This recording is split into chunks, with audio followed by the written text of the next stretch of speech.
అంశాలు లేవనెత్తారు. Firstly, I compliment him for a very positive speech on the demands. Dr. Garu, he is a well-qualified pediatrician. Orthopedic, sorry, okay, orthopedician. వారు లేవనెత్తిన అంశాలపై వారికి రాష్ట్ర ప్రజలందరికీ clarity ఉండాలనే విషయంతో నేను మీ అనుమతితో I'm taking a few minutes. రాష్ట్రంలో ఇప్పుడు సుమారు 24 లక్షల మెట్రిక్ టన్నుల బియ్యం రాషన్లో ఇవ్వబడుతుంది. సంవత్సరానికి 24 lakh metric tons of rice is given through our PDS system. But ఈ సిస్టంలో కొంత డెఫిషియన్సీస్ ఏంటంటే స్పీకర్ గారు,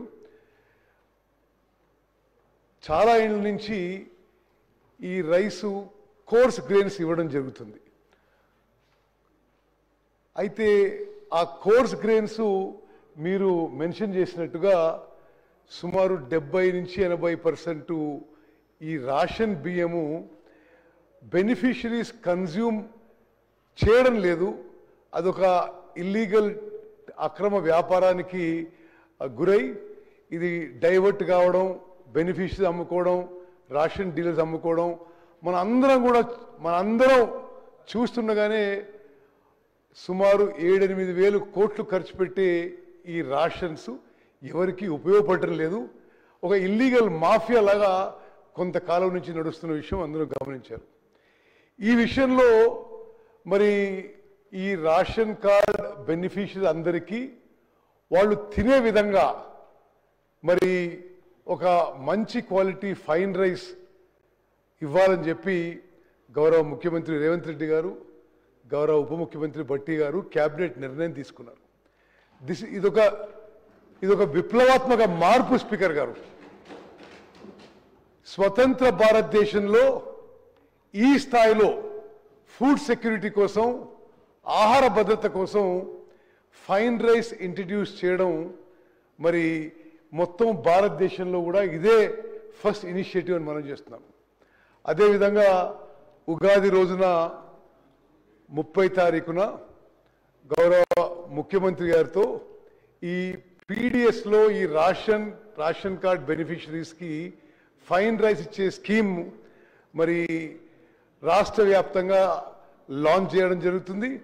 మరి మీ నియోజకవర్గాల్లో మరి ఆ విషయంలో మీరు ఇంట్రెస్ట్ తీసుకొని ఈ ప్రతి బెనిఫిషరీస్కి 6 కిలోల ఫైన్ రైస్ ఉచితంగా మన ప్రభుత్వమైన విషయం మనం గర్వంగా చెప్పుకోవాలని చెప్పి మనం చేస్తాం. గౌరవ సభ్యులందరికీ మనం చేస్తున్నా, స్వతంత్ర భారతదేశంలో ఏ రాష్ట్రంలో జరిగిన విధంగా ఆహార భద్రత విషయంలో 84% ఆఫ్ పాపులేషన్కి ఉచితంగా మంచి క్వాలిటీ సన్న బియ్యం స్కీము ఈ ఉగాది నుంచి కూడా మరి మనం మొదలు పెడుతున్నాం. మరి ఈ విషయంలో మీకు మరిన్ని ఏమైనా సజెషన్స్ ఉన్నా, ఏమైనా మీ అబ్జర్వేషన్స్ ఉన్నా తప్పనిసరి తెలియజేయాల్సిందని మనం చేస్తున్నాను. Definitely will take it positively. అదేవిధంగా రేషన్ కార్డు విషయంలో ఇప్పుడు రాష్ట్రంలో ఉన్నాయి సుమారు 89.8 lakh రేషన్ కార్డ్స్. మేము మొదటి విడతగా వెంటనే ఏదైతే ఎడిషనల్ మెంబర్స్ యాడ్ చేయాలనో రేషన్ కార్డ్స్కి చాలా ఏళ్ల నుంచి పెండింగ్ ఇష్యూస్ ఉన్నాయి. మరి కొత్త ఫ్యామిలీ మెంబర్స్ యాడ్ చేయాలనో వాళ్ళకు కూడా మరి ఇమీడియట్గా ఈ రేషన్ సిస్టంలోకి తీసుకొచ్చి వాళ్ళకు కూడా సన్నబియ్యం ఇవ్వడం జరుగుతుంది. అదేవిధంగా కొత్త రేషన్ కార్డ్ ప్రక్రియ కూడా ఇది కొంత సిస్టమాటిక్గా మెటిక్యులస్గా చేయాలనే ఉద్దేశంతో మేము ముందుకు పోతున్నాం. ఏప్రిల్ నెలలో కొత్త మెంబర్స్కి కొత్త రేషన్ కార్డు ఏదైతే ఐడెంటిఫై చేసినరో అందరికి కూడా సన్న బియ్యం ఇవ్వబడుతుంది. మీకు రేషన్ కార్డు ఫిజికల్గా రేషన్ కార్డు చేరకపోయినా మీ పేరు బెనిఫిషరీస్ లిస్ట్ వస్తే మీకు తప్పనిసరిగా ఆ రేషన్ వస్తుంది. అదేవిధంగా మేము తీసుకున్న మరి వేరే నిర్ణయాల్లో మీరు రాష్ట్రంలో ఎక్కడున్నా సరే, ఉదాహరణకి మీరు సిర్పూర్ కాగజ్ నగర్లో మీ కార్డు ఉండి మీరు హైదరాబాద్లో ఉన్న ఇక్కడ మీరు రేషన్ తీసుకునే విధంగా కూడా మేము ఫెసిలిటీ క్రియేట్ చేస్తున్నామని చెప్పి నేను మనవి చేస్తాను.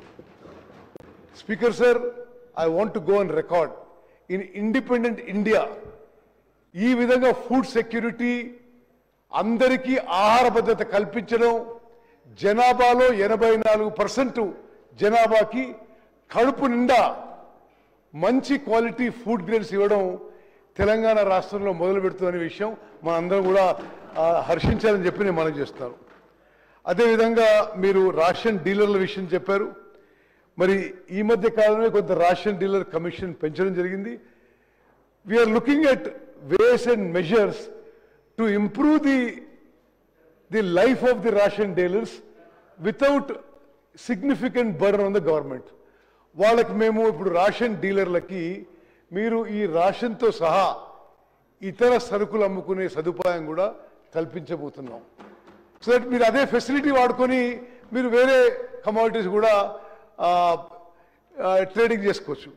నేను ఇంకో పెద్ద పాలసీ డెసిషన్ కూడా అనౌన్స్ చేస్తున్నాను speaker sir.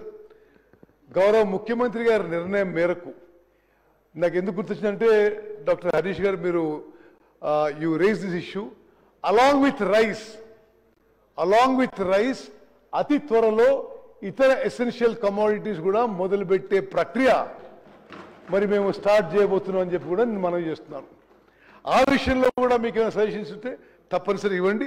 We will take whatever best we can. మీరు ఇరిగేషన్ బడ్జెట్ మీద మాట్లాడారు. ఇది వాస్తవం. అంటే ఇరిగేషన్ బడ్జెట్లో 23,300 కోట్లలో గత ప్రభుత్వం చేసిన అప్పులు ఇంట్రెస్ట్ కానీ ప్రిన్సిపల్ రీపేమెంట్లో ఇరిగేషన్ బడ్జెట్లో సిగ్నిఫికెంట్ పార్ట్ పోతున్న విషయం ఇది వాస్తవం. ఇది చాలా దురదృష్టకరం. మరి ఎందుకు జరిగిందో అది వాళ్లే జవాబు చెప్పాలి. నార్మల్లీ ఇన్ఫ్రాస్ట్రక్చర్ ప్రాజెక్ట్స్కి, ఇరిగేషన్ ప్రాజెక్ట్స్ కానీ ఇతర లాంగ్ జెస్టేషన్ ఇన్ఫ్రాస్ట్రక్చర్ ప్రాజెక్ట్స్కి ప్రభుత్వాలు సాఫ్ట్ లోన్స్, లో ఇంట్రెస్ట్ లాంగ్ టర్మ్ లోన్స్ తీసుకుంటాయి. అంటే 2%, 5% ఇంట్రెస్ట్ 30 ఏళ్ల మీద కట్టే విధంగా లోన్ తీసుకుంటాయి. గత ప్రభుత్వంలో short term loans, high interest loans తీసుకునేసరికి ప్రాజెక్టులు ఏమో పూర్తి కాలే, వాస్తవంగా ఆయకట్ జనరేట్ కాలేదు, కానీ ఆ ఫైనాన్షియల్ బర్డెన్ రాష్ట్రం మీద పడ్డది. ఇప్పుడు ప్రతి సంవత్సరం మనం ఇరిగేషన్ లోన్స్కే ఎవ్రీ ఇయర్ మరి 13 నుంచి 14 నుంచి 15,000 కోట్లు ఇంట్రెస్ట్ అండ్ ప్రిన్సిపల్ రీపేమెంట్ కట్టాల్సి వస్తుంది. ఇది మాకు వారసత్వంగా వచ్చిన విషయం అని చెప్పి కూడా నేను మనవి చేస్తున్నాను.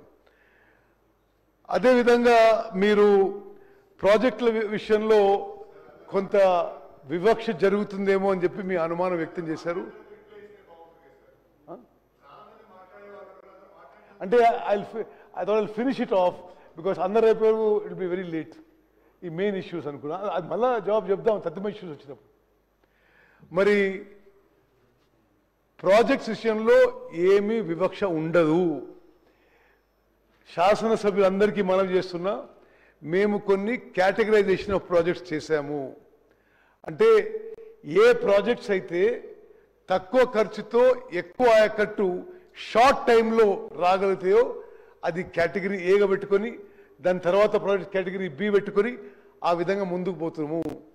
ఏ ప్రాజెక్టులు అయితే ఇమ్మీడియట్గా లాంచ్ చేయగలుగుతామో, ఇనాగ్రేట్ చేయగలుగుతామో, ఆయకట్టు ఇవ్వగలుగుతామో, మరి తక్కువ ఖర్చుతో ఎక్కువ ఆయకట్టు ఆ కేటగిరీ మేరకే మరి మేము ప్రయారిటీ ఇచ్చి ముందుకు పోతున్నాం. శాసనసభ్యులు ఎవరైనా సరే మీ కాన్స్టిట్యున్సీలో అటువంటి ప్రాజెక్ట్స్ ప్రయారిటీలో ఉంటే తప్పనిసరిగా మా దృష్టికి తీసుకురండి. దాంట్లో ఏ విధంగా మేము చేసిన దాంట్లో ఏమన్నా సవరణలు, మార్పులు, చేర్పులు చేయాల్సి తప్పనిసరి చేస్తామని చెప్పి కూడా మీకు అష్యూరెన్స్ ఇస్తున్నా. మీరు దేవాదుల గురించి స్పెసిఫిక్గా చెప్పారు. దేవాదుల పంపింగ్ స్టేషన్ 3 వాస్తవంగా దేవాదుల ప్రాజెక్టు కొంత నిర్లక్ష్యానికి గురైంది. మరి ఎంతో ప్రోగ్రెస్ అయిన ప్రాజెక్టు గత 10 ఏళ్లుగా కొంత నిర్లక్ష్యానికి గురై మరి మీరు చెప్పిన పంపింగ్ స్టేషన్ 3 కూడా అది పూర్తి కాలేదు. అయితే రిలెంట్లెస్గా ఫాలోఅప్ చేసి ఆ పంపింగ్ స్టేషను ఈరోజు రేపు 2 రోజుల్లో ఆన్ చేయబోతున్న విషయం కూడా నేను మీకు మనవి చేస్తున్నాను. అదేవిధంగా SLBC tunnel very unfortunate, very sad accident. మేము ప్రపంచంలోనే ఈ టనల్ యాక్సిడెంట్స్ ఎక్స్పర్ట్స్ దేశ విదేశాల నుంచి ఫామ్ చేసి నేను యాక్సిడెంట్ అయిన 3 గంటలకు అక్కడ చేరిన, అక్కడనే ఉన్నాం. మరి రెస్క్యూ అండ్ రిలీఫ్ ఆపరేషన్స్ కూడా రిలెంటెస్గా మానిటర్ చేస్తున్నాం. మరి ముఖ్యమంత్రి గారు కూడా వేరే మంత్రులు కూడా అక్కడికి వచ్చి మరి ఆపరేషన్స్ సూపర్వైజ్ చేయడం జరిగింది. దురదృష్టవశాత్తు ఈరోజు వరకు మరి 2 బాడీసే దొరికినాయి. The rescue and relief operations are ongoing. నిన్ననే మొన్న ముఖ్యమంత్రి గారి లెవెల్లో మరి ఆ tunnel accident, relief and rescue operations యొక్క రివ్యూ, ద వే ఫార్వర్డ్ కూడా ఆలోచన చేయడం జరిగింది. మరి మేము స్పష్టంగా స్పీకర్ సార్ మీ ద్వారా యావత్ తెలంగాణ ప్రజలకు తెలియజేస్తున్నాం, ఇది మాకు టెంపరరీ సెట్ బ్యాక్ మాత్రమే. ఎస్ఎల్బిసి టనలు పనులు పూర్తి చేయడానికి మా ప్రభుత్వం కట్టుబడుని చెప్పి నేను మీకు మనవి చేస్తున్నాను. అదేవిధంగా ప్రాణాలు కోల్పోయిన వాళ్ళకి ప్రతి ఒక్కరికి ప్రభుత్వం నుంచి 25 లక్షల రూపాయలు మేము ఎక్స్గ్రేషియా కూడా ఇస్తున్న విషయం నేను మనవి చేస్తాను. ప్రాణహిత చేవెళ్ల ప్రాజెక్ట్ గురించి మీరు మాట్లాడారు. ప్రాణహిత చేవెళ్ల ప్రాజెక్టు మా మేనిఫెస్టోలో ఉంది. వీఆర్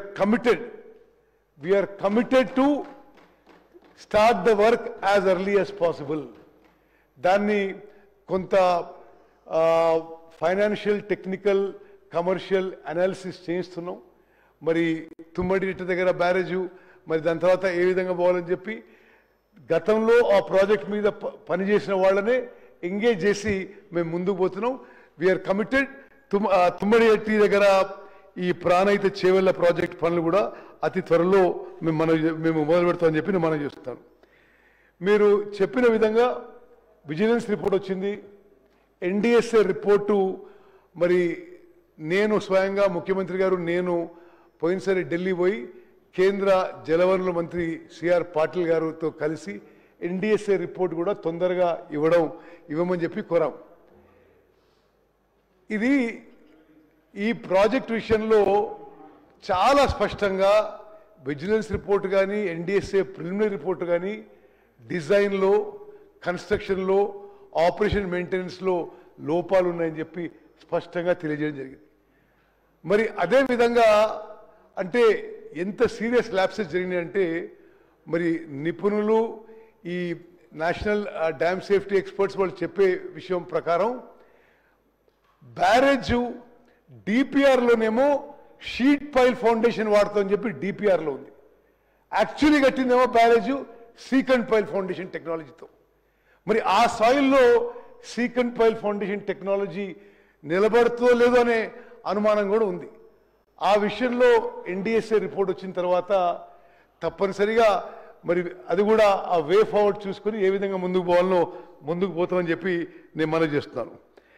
అదేవిధంగా జ్యుడిషియల్ కమిషన్ కూడా ఒక రిటైర్డ్ సుప్రీంకోర్టు జడ్జు, మరి మాజీ భారతదేశానికి మొదటి లోక్పాల్ వారితో జ్యుడిషియల్ కమిషన్ ఎంక్వైరీ కూడా తుది దశకు వచ్చింది. తప్పనిసరిగా జ్యుడిషియల్ కమిషన్లో వారు ఎవరెవరిని తప్పుపడతారో తప్పనిసరిగా మా ప్రభుత్వం చర్యలు తీసుకుంటుందని చెప్పి కూడా నేను మనం చేస్తున్నాను.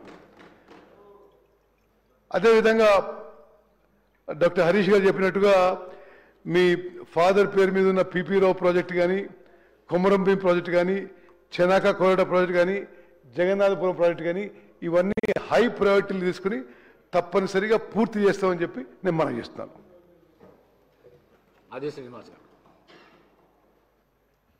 అధ్యక్ష, నాకు మాట్లాడే అవకాశం కల్పించినందుకు ధన్యవాదాలు.